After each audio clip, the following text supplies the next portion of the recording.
Hey guys, welcome back to Heart of the Hero Tools for Successful Minds. I'm Dan here with Greg. We're going to get into some fun discussion here, but first I'll just do a little preview for you guys, let you know what we're about. We like talking about success and how we can help you achieve that. Some of the things were a little unique in what we talk about and the ways that we talk about it. We don't necessarily tackle issues the same way that other, self-development or motivational people talk about it. We try to give you new perspectives and even some old that are useful. And that's a little bit of what we're getting into today. What are we getting into, Greg? What's happening, guys? Today we are talking about how to unlock your imagination. Specifically, we're talking about some maybe new creative strategies, ways of thinking creatively, the why, the how, the what you can do, right? There's a lot of times we get caught up in styles of thinking that may or may not be helpful, right? You might be thinking in ways that you just kind of accept it, right? You hear people say stuff all the time, and you're thinking, well, I don't want to say something ridiculous. Well, I don't want to think something ridiculous. I don't want them to hear that. That'd be weird. That'd be different, right? But a lot of times those avenues, those are the creative thoughts. Those are the ways of thinking outside of the box, right? And maybe you need this for your business. Maybe you need this for school, right? For college, whatever. You need to learn some ways to get outside of your own head, right? To think with some new perspectives, to unlock your imagination, right? So you can use it consistently. Well, if you hang around, right? If you stick around and, maybe you get something out of the show, specifically, if you have an issue with that, or you're challenged in that way, and you want to be more creative, it's definitely the one for you. Yeah, I mean, it's gonna be imagination is something that's sometimes under appreciated often, where we don't really necessarily associate imagination with success. We don't necessarily associate imagination with self-development. But imagination is kind of always there, whether you realize it or not, whether you identify it as imagination. You're kind of always using imagination. Anytime you make plans about the future, anytime you think about the past in your head, or you imagine some scenario, you hear a song in your head, all of that is kind of imagination. And it is kind of, you'll find that imagination is essentially just mixed with every area of your life, except for maybe presence and just being exactly where you are. And so it's something that kind of doesn't get looked at as something that needs to be developed. And it's not the case, because we're going to get into this a little bit, that some of the great minds saw the importance of this. Some things, sometimes you can maybe feel like you're not the most creative person.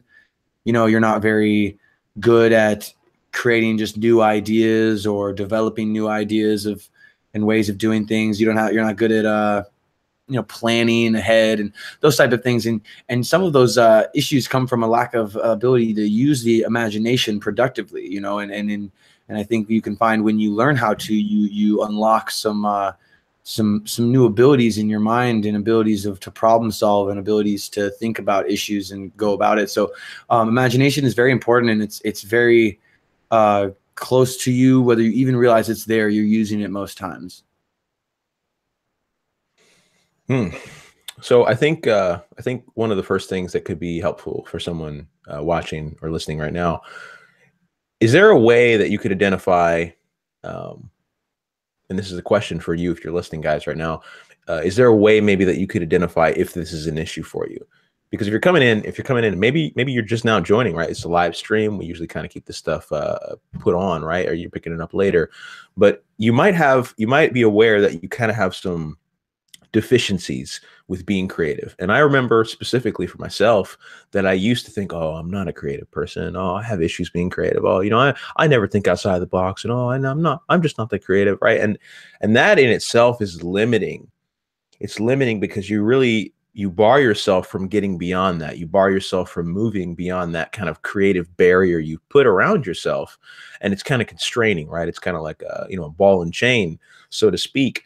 And I think maybe if you feel that way, right, or you're hypercritical, and you think that the things that you do creatively output in your mind, you're using your imagination, ideas, maybe you're sitting in a circle brainstorming, and all these people are having these crazy ideas that are awesome and amazing, and you're like, oh, this is interesting, or you're in a forum or a group post or wherever it is, right, school, and you don't feel like you can contribute.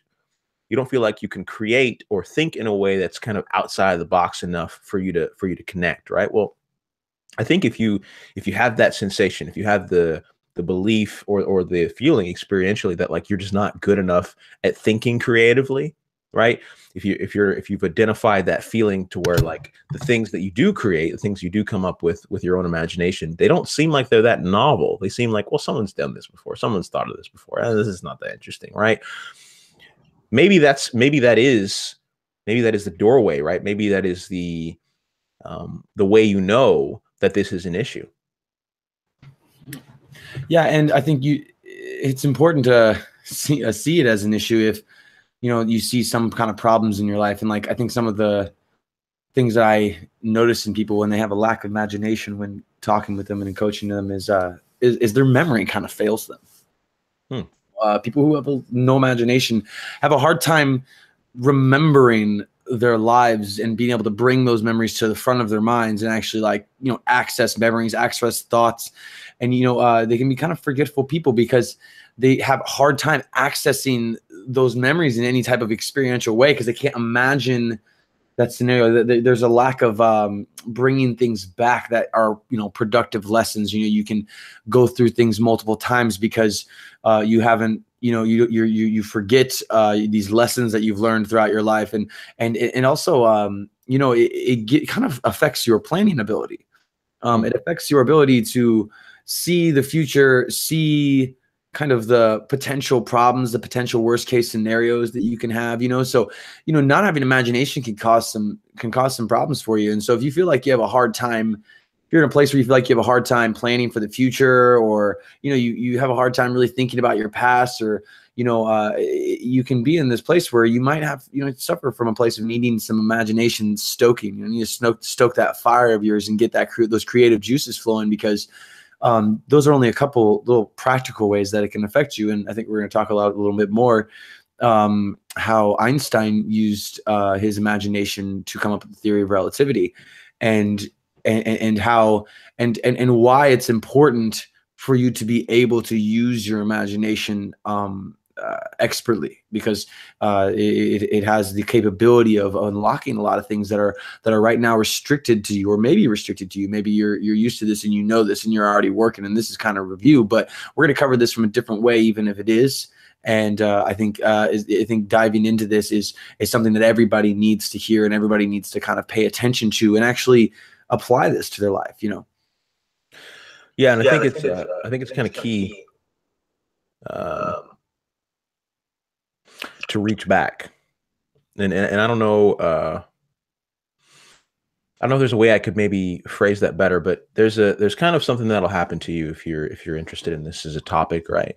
To where you're going to have an aversion, you're going to have a kind of a block to some of the ways that we describe your imagination, right? Some of the ways that we tell you what this is, and I'll give you an example right now, right? So, can you remember what your house looked like, the first house that you lived in, the first place that you lived in? Can you remember what that looked like? Can you remember what the door looked like? Can you remember maybe some of the memories that you had there with your family or your friends, or, maybe it was your birthday party. Maybe you had a birthday party there and it was fun and you had people that you knew, or you used to play outside, or can you remember maybe, some of the things that you liked about where you were at in that place, right? Some of the things that right? And all these things kind of start coming up into your mind. They start kind of appearing in consciousness, and you're imagining that right now.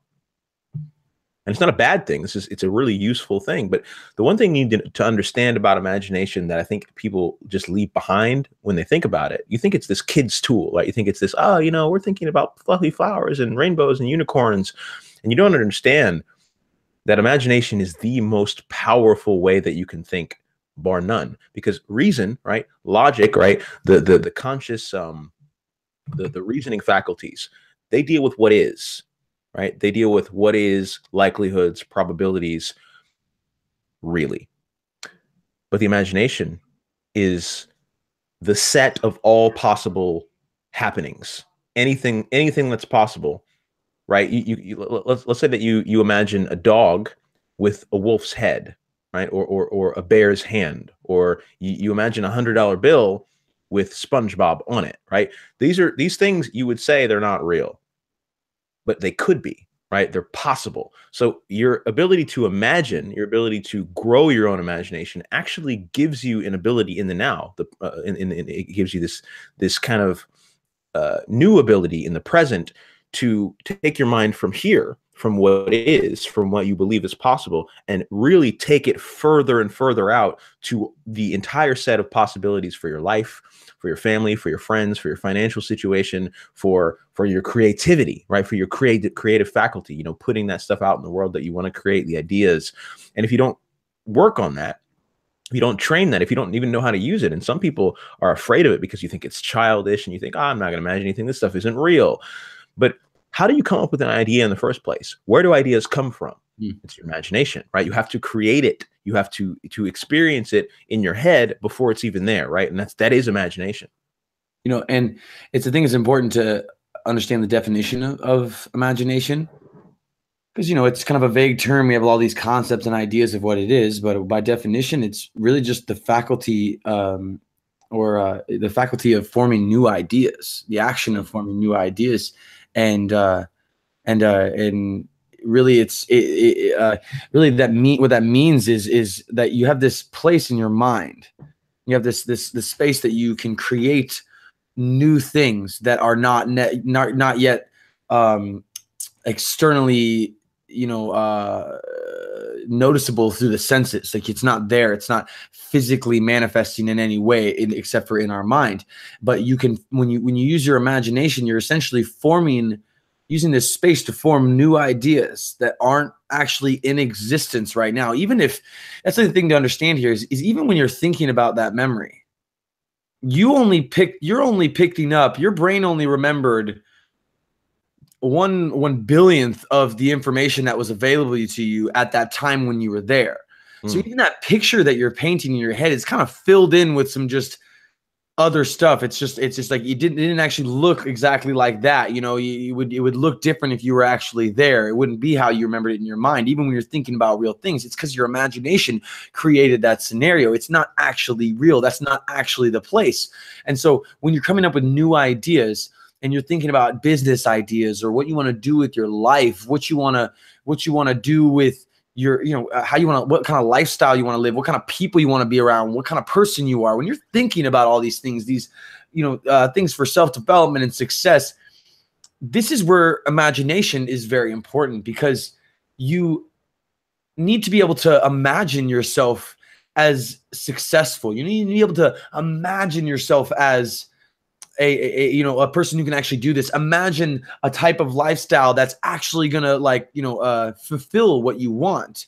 And so if you can't really use your imagination when you're in these positions to make these decisions about the rest of your life, and you have a poor imagination, you might just end up picking something practical and traditional and safe and secure and living a life of frugality for the rest of your life. And that's fine if you want that, but I don't know why you're here if you do, because we all have this ability to create new things in our mind with no effort. It's free. We can just create and create and create, and nothing stops us. And one of the things that Greg and I were talking about before the video was that when I'm thunder thieving here right now, but like when you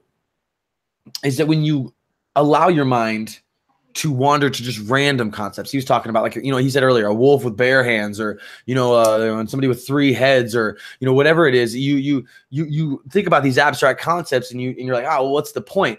Well, what happens is that can give you a new insight. It can give you a new way of thinking. When you're thinking, you ever been stuck on a problem? You know, you ever been had one of those issues where you can't, for instance, I'll just tell a story because it'll be easier that way. Story time. But it's like, you know, we have these cognitive blocks that we get to at some point where we're sitting here, we're trying to focus, we're trying to solve this problem. You know, we're trying to build something, to build a business, write a paper, write a book, you know, whatever it is, we're doing something and we're trying to focus on it. We just can't seem to get past this problem. We're stuck on it. It's annoying us. We want to be able to fix this. We can't. We're just getting frustrated. And you get in that mode where you just can't, you're not being productive at all.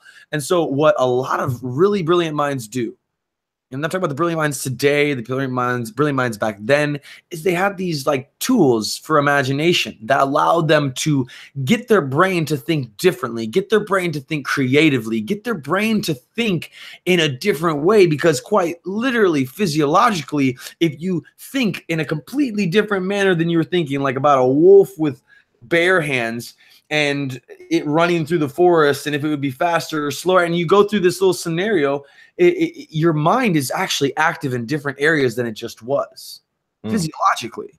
There's different parts of your brain firing that weren't before. You were in one area, and whatever you're doing was a certain set of neurons that were being fired. And so when you completely change to some imaginative place and start just creating something, like one of the practices in particular was that I used, which getting back to the story, was I would sit down and study and I would read, right? And I would get to this place where I'd get so blocked and I couldn't really take in any information. And I would sit down and I'd be reading, and I would have to like pause and get myself up. And I didn't have enough practice to get myself like back to a place where I could imagine, because, the whole point of reading is that you're imagining how this applies to my life. Like, these were self-development books. These were psychology books. These were, these books, entrepreneur books. These were books that I was relating to myself. So I'm using my imagination to relate this to myself. And so I wasn't really able to get anything out of these books sometimes because I'm just like blank and just dry and taking the information and like, this doesn't really mean anything to me. And so what I would do is I would separate.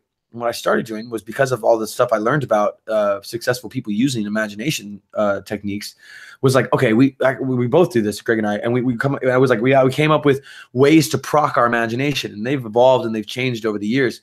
But one of the ways I used was freestyle rapping, and I know that's kind of probably out of character. Nobody's really expecting that, but I love doing it. It's something that's fun for me. It's releasing, and so I would like. And what it also does is it would allow my mind to be active and creating, but just in a completely different manner than what I was. And so I was able to stay active, stay pumped, stay energetic, keep my imagination going. And then I would go back to what I was doing, and I'd be reading or I'd be writing, and all of a sudden I have these insights and this understanding, and things were making sense. And I was coming up with things and how it could change my life and how I could do this and implement these different processes. And that's imagination, the ability to take information and come up with a new original concept and put that idea into practice and into action.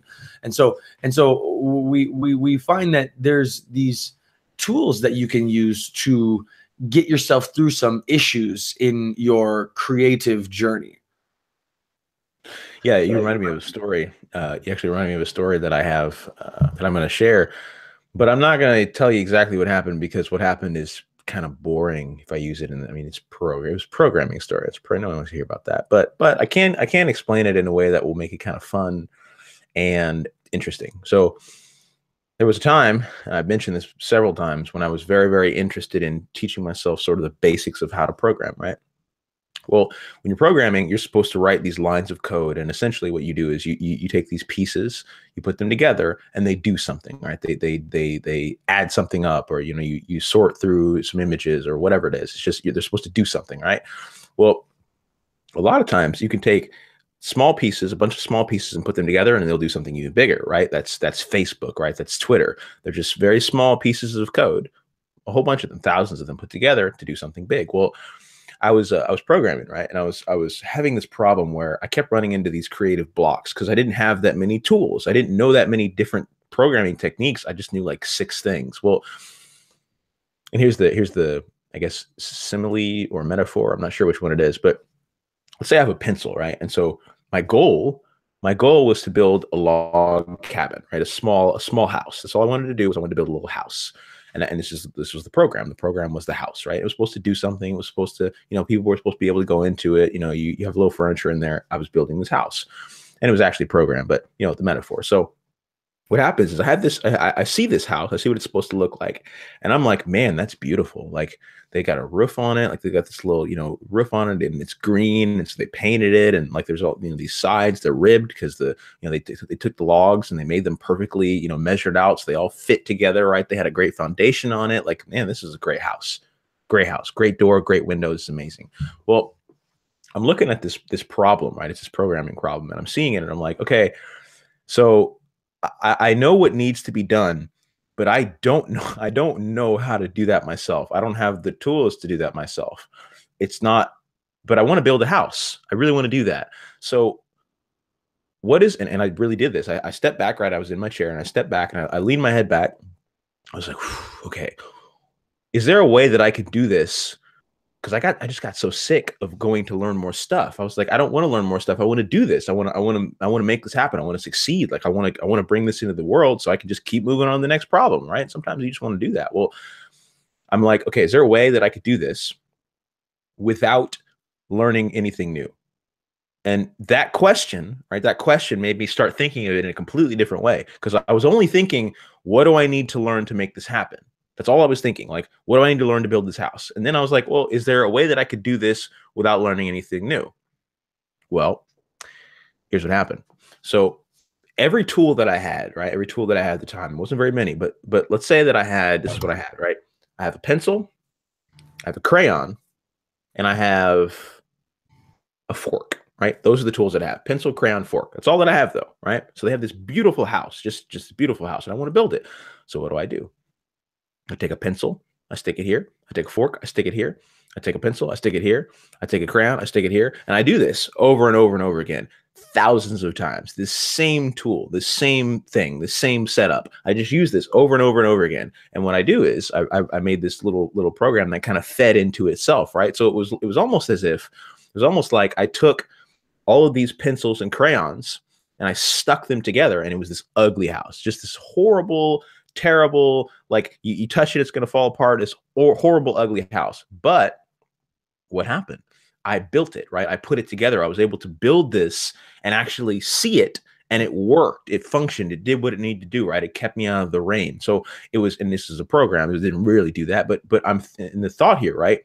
Sometimes you can get caught up in needing to do something in a certain way.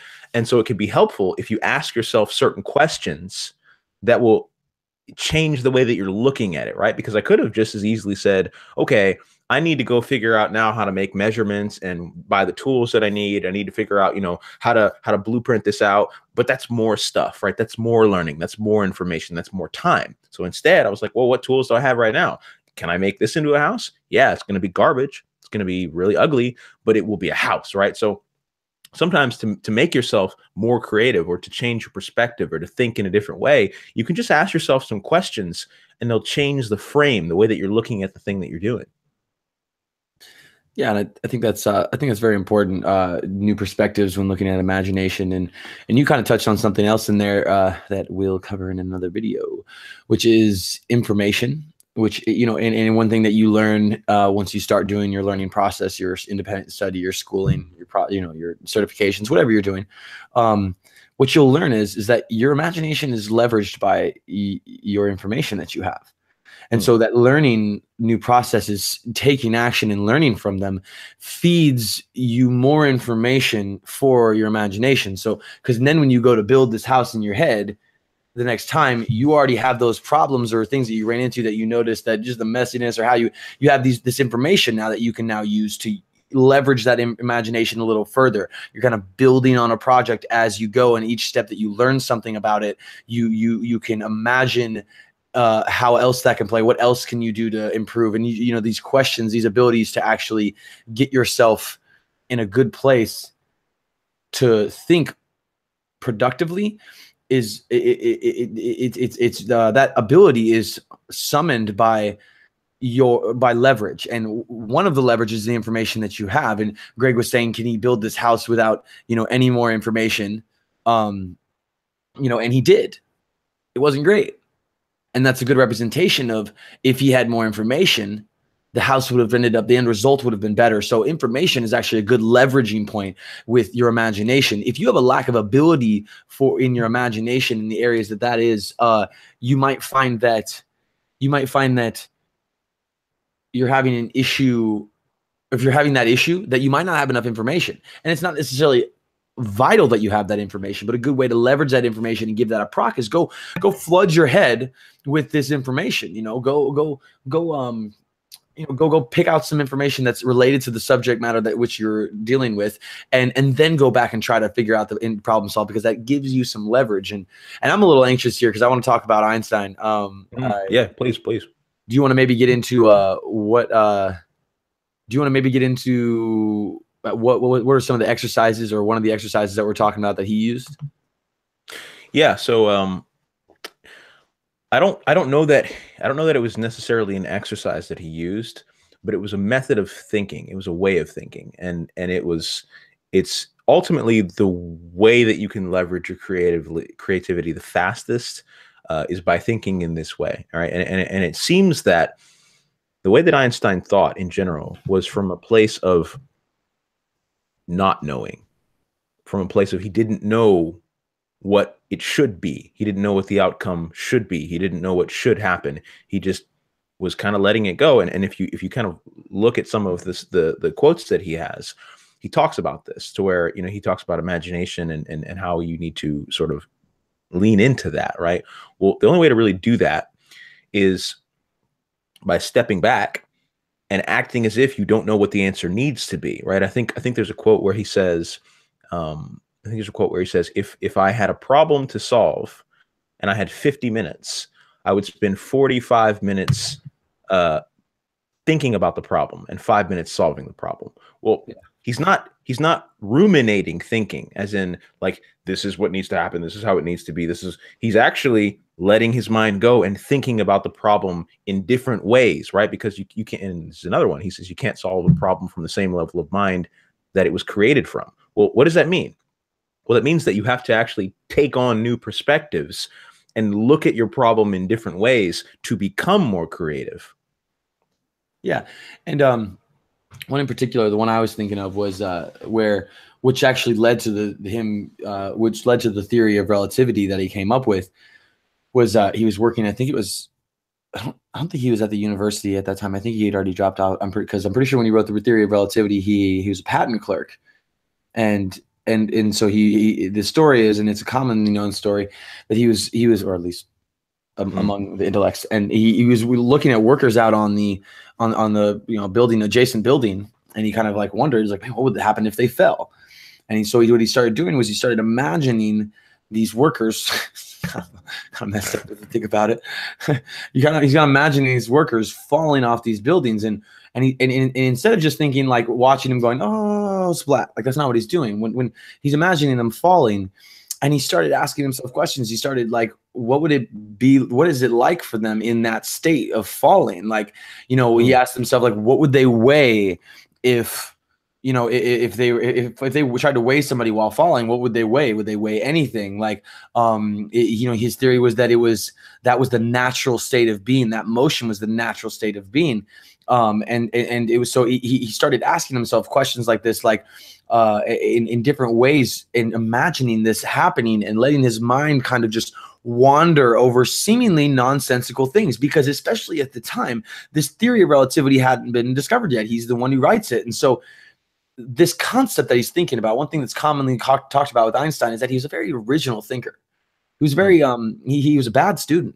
And he was a bad student because he didn't really conform when he spoke and when he thought, and he was using his imagination with the information that he had. He wouldn't listen to a theory and then talk as if that theory were true. It wasn't him just vomiting it. He was coming up with new information. He would disregard all conforming ways of thinking about problems and issues and previously written theories. He would disregard them completely and look at it from completely new perspectives. And he was able to do that at such a great rate because he had such a vast imagination. People talk about how Einstein was it. Now, there's a debate, I think, whether he had two basically super active sides of his brain, or one side of his back, or one side of his brain was like way, way more active than the other. Like, do you know which one that is? Yeah, I'm not sure. I think I know what you're talking about with the lateralization of his brain. They were saying essentially like that parts of his brain were larger than some people's. And that could be the case. I mean, that could be the case, but I think it's more that he leveraged the way that he thought in a different way than most people did. Because, and this is one of my favorite. I don't know if you guys have ever been on like YouTube. Of course you have. But look up Richard Was I supposed Feynman. to answer that? Like look up Richard Feynman. He's a physicist, and he has some of the best explanations of anything you will ever hear in your life. It's like poetry, but he's just talking. Because he explains things. He explains things. Here's a great example, right? So the story that I gave earlier with the house and the pencils and whatnot, right? The only reason you're able to understand what happened is because you understand those concepts, right?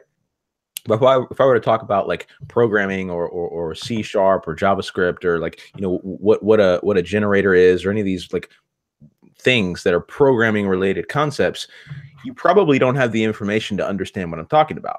Like you'd be like, yeah, boring. I don't know what you're talking about. But because I instead used something that you understood and explained it in a way that made sense, your imagination pieces those together and says, oh, that's what you mean. Oh, that's what you mean. So in the same way, right? Einstein, when he's imagining these people falling, he's using concepts that he already has, right? People falling, all this stuff, right? For his subconscious, for his bigger brain, whatever you want to call it, to look at the world, to look at reality in a meta way through, oh, wow, people are falling. Oh, wow, you know, they're stopping. Oh, wow. So what does this mean for light? What does this mean for how information travels? That's an extremely abstract way to look at it. But you got to understand, that's what you do when you think creatively. You're using your imagination to leverage stuff you already know to get more information about stuff that you probably have never even thought about before. So sometimes when those weird thoughts come up, right? Like what would happen if I took a sledgehammer to a toilet? That's a stupid question, right? That's a stupid thought. But if you actually get curious about it and you analyze it and you think, okay, well, what would happen, right? You might actually come out with some gemstones, some interesting jewels that you wouldn't have thought about otherwise. And people forget that sometimes, I think. Yeah, and the result of actually letting your mind wander and not taking such a stance of, you know, I've got to make myself do this. You know, it seems like the initial instinct is to do, and like I have to flex my mind and get this done and be creative. And you know, it's more of a process of letting go and not limiting your mind, because that was one thing that I noticed too, is that people's minds with little imagination, those are the type of people that are semi-closed-minded, you know, where new ideas and challenging their ideas and their perspectives and their beliefs isn't really an open topic for discussion. You know, if they have these set beliefs and they have the ways that they think about the world and how it works, and those things can't be really challenged without challenging them as a person, because they identify so much with them, and their brain doesn't wander anything else. It doesn't think any other ways. Those are the way it thinks. And so you limit your ability to use your own brain by limiting yourself to the beliefs and constraints and judgments and opinions you have about things already. You know, there's only no one really knows what we can do with our minds. You know, there's talk about us only using 10% of our brain's abilities or capacity. I don't know what the technical word is, but you know, Greg and I disagree with that. I would say that after you start achieving a certain level of self-actualization and balance, that you're actually using more of your brain, but it's not really a full capacity. You know, we have so many limiting beliefs about what we can and can't do. There's this exercise that I saw. I don't remember. It's not even their exercise. It really doesn't matter, because I remember doing it in school. And you might have done it before, but it's a really interesting exercise to show yourself how your beliefs about what you can do, your lack of imagination in those moments, can affect your ability to execute. So like the exercise is where you stand up, and you stand up in your room or wherever you're at, and you put your feet together, point them straight, and you point your finger out in front of you, right? And you know, what you're gonna do is you're just gonna turn until, you know, you feel like you can't really go anymore, and you're gonna turn around and point, and you're gonna stop there, right? And you come back, and then you close your eyes, and I want you to imagine yourself doing the same thing. And you lift your finger and you point, and I want you to imagine yourself going 25% further. And then you come back, you know, open your eyes, close your eyes again, imagine yourself do it. Now go 50% further, right? And then you turn around, you close your eyes, point your finger out, do it, and go 50% further. And then I want you to close your eyes and imagine you turn your arm all the way around to where you come right back to where you were, right? And then I want you to take your hand, point, and now do the turnover again. And what you'll notice is that you'll end up going a lot further than you did the first time. Why is that? Because our mind has a subtle passive belief about how far we can turn around in comfort without going through pain. You have fear or just natural instincts or tension, and you automatically just think, okay, I should probably stop here. This is about where I can go. But what you find is when you go through that exercise, you'll end up pointing like 60% further than you did the first time, and pointing almost 180 degrees further than you were before, because you've seen it in your mind, you've imagined yourself doing it, and so your mind was just like, oh, okay, just do that, okay, and then boom, it was able to go there. And that ability, that exercise is like an exercise of flexing the imagination, showing you how the imagination and your own beliefs can restrict your mind, and how having an imagination and seeing yourself doing something and visualizing the process of you doing it, visualizing and trying to feel what it would be like to actually do it, actually sets your mind up with a pathway, a kind of general guideline of how to get there. That's why when we used to talk about in other videos like 10xing your goals, and again, video coming out, goals, and is that your goals are too small. And the reason we talked about aiming towards a target, a high specific target, something that's hard to hit, is because when you allow your mind the opportunity to come up with the way that you can hit that, you can use your imagination and what you would need to do to hit that, and you're allowing your brain an opportunity to solve a problem for you. But if you're in this limited mindset where your opinions and your beliefs and your judgments are limiting you, you're not even giving yourself or your brain the chance to try and solve a problem that might be able to be solved if you just let go of some of your perspectives, if you just were able to have an open mind and use your imagination and see potential results, potential change, potential things that you can do. But if you have no imagination, you can't do that very well. Yeah, and ultimately what you're going to be doing with this, what everyone's going to be doing with this, is solving problems, right? Like you have things in your life that cause you discomfort, things that you want to get to, things that you want to find out, secrets you want to uncover, and to do that, you need to think in a certain way or get some information, right? So maybe you use your imagination to do that, right? But I think you can get caught up in your own ideas about what it needs to look like, right? What it needs to be. And there's a great question. There's a great question that I like a lot, which you could use if you guys are ever in a situation where you feel like you're kind of constrained. Just think, what if I did the opposite? What if I did the opposite?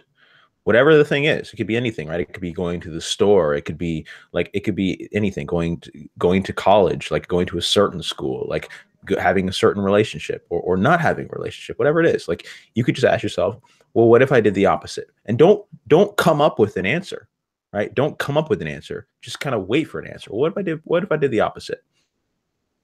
Oh, that's interesting. That's interesting. Like I would never have seen that coming. And what happens is you're going to get different ways of thinking about the same stuff that just kind of appear, right? Because a lot of times we really, and this goes back to what Dan was talking about your kind of subtle limiters. We forget that we can actually do more than we think we can, right? We just forget it because it's like, oh, I can only go this far, or I can only turn this way, or I can only jump this high, or I can only do this much. But if you ask yourself just weird questions, or think outrageous things, or just go do something that kind of stretches you, what it does is it gives you a new reference point to think about. Wow, man, like I've never done that before. I've never thought about that before. Or that's never happened to me before. Like that would be interesting. And you can think about stuff in a new way that not only is creative, but generates more creativity.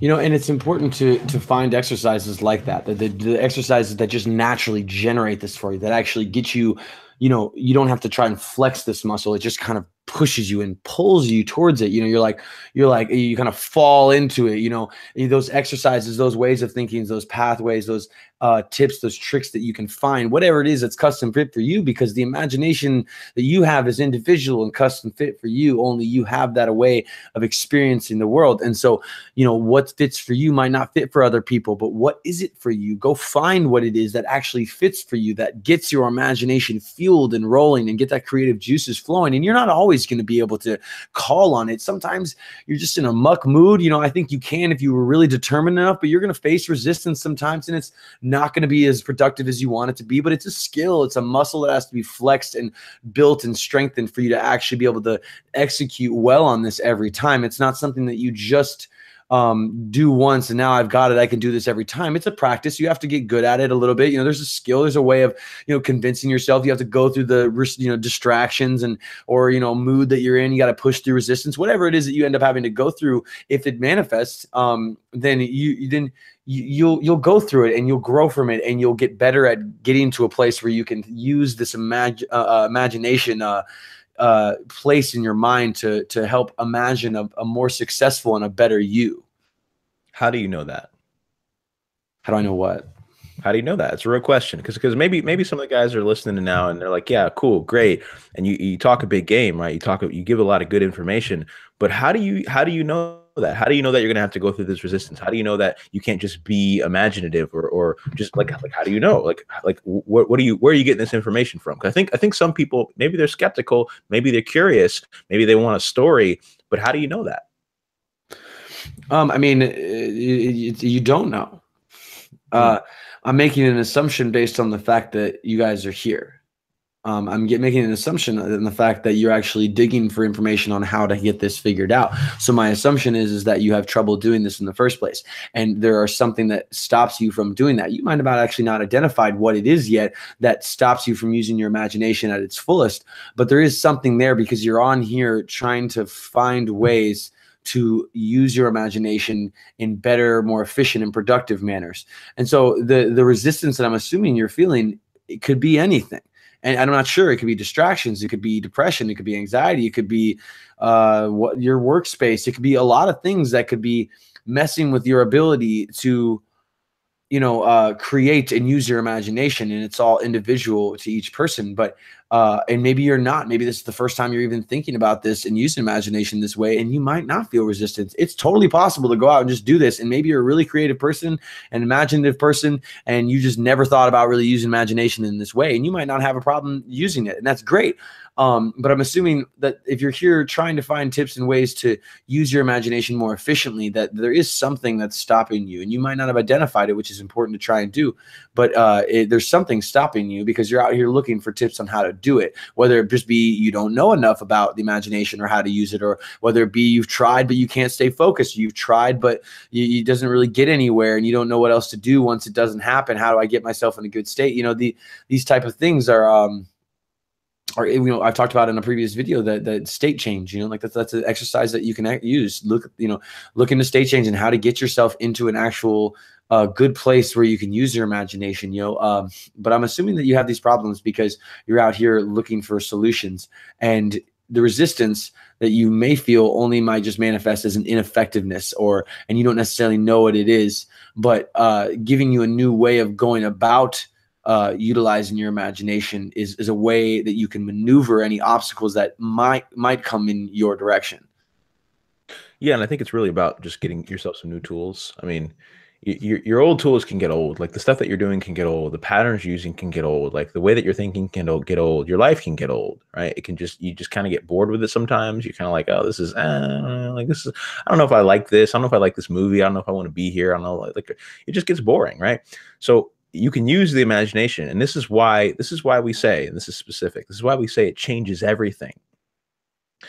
Because imagination is one of those things that you pick up if you grow it, right? If you grow it. I actually moved before, right? And I was very conscious of the fact that I was weak in my own skill at imagination, right? So what did I do? Well, I read a whole lot of books. I studied, Tesla, Einstein, Edison, all these people who have these interesting practices. I think it's Edison who has this practice of he held balls. Boo, Edison. Sorry, I don't like Edison. He is a brilliant man, but he was also a scumbag. I'm gonna say it every time. I'm sorry. Yeah, but you can learn from Hitler. I mean, you can learn from anybody. Like, I'm just it's like he held these balls, right, when he would go to take a nap, and he'd fall asleep, and he'd sleep, and as he slept, his hand would open up, and the balls would drop. They'd hit the floor, right? Well, you know that dream state you get into, like sometimes when you fall asleep, you're right above consciousness, like you're about to fall asleep, and you sink below it, and you're sleeping, but you kind of know you're sleeping, and all this stuff's happening. Like you're getting into the dream, you're getting into where you're going, like whatever you're going to be thinking in the dream is starting to happen. Well, that's the point where your conscious mind and your subconscious mind, they kind of meet up for a second. And like, hey, what's going on? He would try and find that space by holding these balls, and they drop, and he'd wake up in these little 5-minute naps, and he would have these crazy insights, because your brain, and most people don't know this, most people don't even know this at all, but your brain, it actually goes through information like 1,000 times faster, or I think it's 1,000 in while you're sleeping in different ways, right? So, and I think they studied this with rats. There was essentially this study that was done where they had these rats that would go through a maze, right? And you know, these little white ugly rats, right? Because rats are ugly, right? They would go through these mazes, and they'd run around and they do their thing, you know, eating, chasing cheese, whatever. Well, what they found out was if they hooked them up to a, I think EEG or EKG, whatever one. ECG. It's ECG. ECG? The one that actually tracks your brain, right? I think it's EEG. Yeah, you're right. Anyway, moving on. Electromagnetic encephalogram. Whatever. Anyway, we EEG. You're right. Is it EEG? Okay, so they hooked up to this EEG, right? These rats, and what they found was after they went to sleep, right? They went to sleep and they went over this maze like thousands of times per second. So instead of, you know, when you're awake, you're going through this maze and they're watching them, they have them on video, right? And they're like, oh, can't find it. Oh, I'm stuck. Oh, wall, boom, boom, boom, boom, boom. And then they're done, right? Well, that's consciously. But when they went to sleep, their brain was taking the maze apart and saying, okay, so I went here. What if I done this? What if I done this? What if I done this? What if I done this? All these different patterns, right? They're going through all of them. So when you're asleep, right, when you're kind of drowsy, when you're in that dreamland, you're actually thinking faster, but it's not as precise. And that's why you're thinking faster, because when you think in a precise way, it's not quick, right? If I told you to tell me, if I gave you $300, what specifically would you buy with $300 tomorrow? What specifically would you buy if you had $300 handed to you tomorrow at 3 o'clock, right? Like you're like, and you get real specific. You're like, okay, well, tomorrow 3 o'clock I'd be doing this, and this store is near here, and I'd go here and I'd buy this thing, and I'd get these 6 items or these 20 items or whatever because I got $300. Real specific. But instead, your unconscious mind, if you give it these scenarios, and they're not closed, right? They're not specific, they're open-ended. So it would be almost as if I asked you, if I gave you $300, what are some things that you might buy? What if you had $300? What might you get? What would you want to have? Like, what if you had 100 things, what would they be, right? It's this different way of looking at the same information, and it actually gives you more options. So when we talk about imagination, we're not just making this up. It actually gives you more points to access the same info. You can think about stuff differently. You can think faster, right? You can grow your own abilities in your own mind, right? And you sort of sometimes you'll feel like you're actually thinking faster than some people. And it may not be the case, but you'll think that because you're thinking more ways than they are. They're caught in this singular pattern, like this has to happen. I believe this is the only thing that I have. And you're like, well, could be all of these things, right? Could be anything, could be this, could be that. And so you're dynamic, right? You're flexible. You can have conversations with people and say things that they don't even, oh, that's brilliant. Yeah, you're right, right? But it all starts with you growing your ability to use your own creative thinking. Yeah, and yeah, I mean, I don't know. I'm not sure what else I could say about imagination, really, other than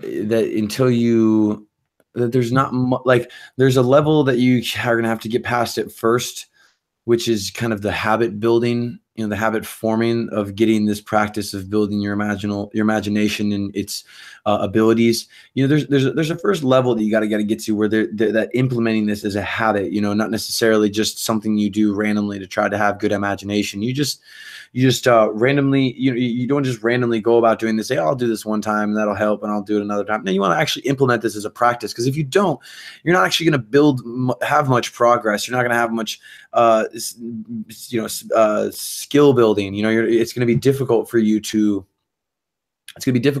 to maintain the effectiveness and productivity if you don't implement this in a habitual way in your life and in your daily process every time you work. Get your mind conditioned to using that part of your brain, so it becomes easier and for you to access. I mean, I don't know if you want to try to summarize, Greg, or is there anything No, else? look, you have to practice with it. I agree. You have to practice with it because some people are going to think they can just pick this up and not use it. I started a story there a second ago, and if you're keen, you might have caught it, but I didn't finish. So what happened was I moved, right? I moved to this new place from where I was at before, and I was living with these guys, right? It's a bunch of people, we're in a house just chilling out. This was a while back, and what happened was I had this room, right? I had this room and I was renting it, and it was cool. It was nice. I had a kind of workshop set up in there doing my thing. Well, the purpose really of me being where I was at the time was that I realized I needed to work on my mind. I needed to make it better. It was just not efficient. It was not good. It was like, I knew, okay, well, if I upgrade my computer, like if I upgrade my software, if I get the new Windows every time it comes out, like if I buy the new, MacBook, why wouldn't I do that with my brain? That doesn't make any sense to me. I should be constantly updating this thing. Well, what I did was when I moved, I spent a lot of time, right, meditating, nothing hokey, just sitting there and like trying to train my thoughts to be better. I spent a lot of time working on my imagination, right, trying to imagine new scenarios, think about things in different ways. And I'm just sitting there, right? I'm just, open reading magazines, saying, oh, that's interesting. Can I think about this in a different way? Oh, that's interesting. Just doing that, right? So you have to start, and ultimately what ended up happening was I did gain some kind of new ways of looking at stuff. I kind of opened up my own imagination, but that was only because I started by using these tools consistently, right? It doesn't have to be huge, but maybe you ask yourself a question today, or maybe you're coming in a situation where you're about to do something. And it's something you've done before, right? You're on that autopilot. Someone asks you a question, and you're like, oh, and you're about to give them your, exact opinion that you thought of every single time. And, you tell everybody, and it's just this verbal, like torrent of the same stuff everybody's heard, like, oh, I think this. And instead of doing that, you go, is there a way that I could think about this differently? Or maybe, what if this is wrong? What if this is actually just completely wrong and the opposite is right? Well, can I explain it this way? And that might seem counterintuitive, right? But the more you can decouple yourself from the ways that you think things have to be, the more imaginative you'll get. So if I had to summarize, right? If I had to crunch this down into like a pill form, right?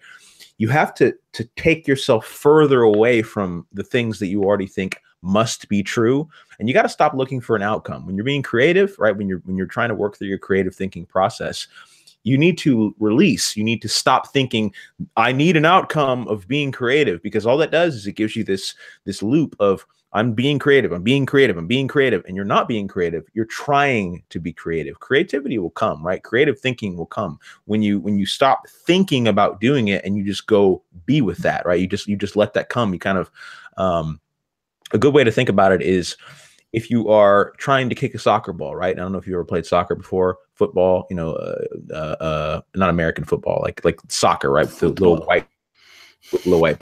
If you're trying to kick that, right? If you're thinking, I'm trying to kick this, I need to kick this, I need to kick this, I need to kick this, I need to hit this, and I need to get past this person, and I need to kick it this way. You're going to put so much pressure on yourself that you're not going to be able to do it. You're not going to be able to perform in the way that you want because you're so bogged down by this critical pressure. But instead, if you're like, I'm just going to play around with this, I'm just going to I'll just play with the ball, right? I'll flip it around a little bit, kick it a little bit. If it goes in, cool. If I slip, cool, whatever. Then you're gonna feel freer. You're gonna feel this release, and you're gonna have you're gonna be the most dynamic that you can be because you're being with it. You're not trying to force it. So you got to do the same thing with creativity, I think. Yeah. And, you just got to get started, guys. Don't let this fade into the back of your mind and forget about it. This is something that's important, and that you should, pay the respect to it that it deserves. Give it its earnest effort in the college try, because this is something that if you can master, it unlocks the ability for just the success that you can't even imagine right now, because you don't have that good of imagination. So yeah, I mean, guys, take it off. I don't know if you want to close up, maybe give them some closing words. No, just gonna say, if you guys liked, comment. If you guys got video ideas you want us to cover, and you like the way we talk about things, let us know in a comment. We love, we'd love to, reach you guys on a personal level, and so that's kind of our goal. So I mean, until next time.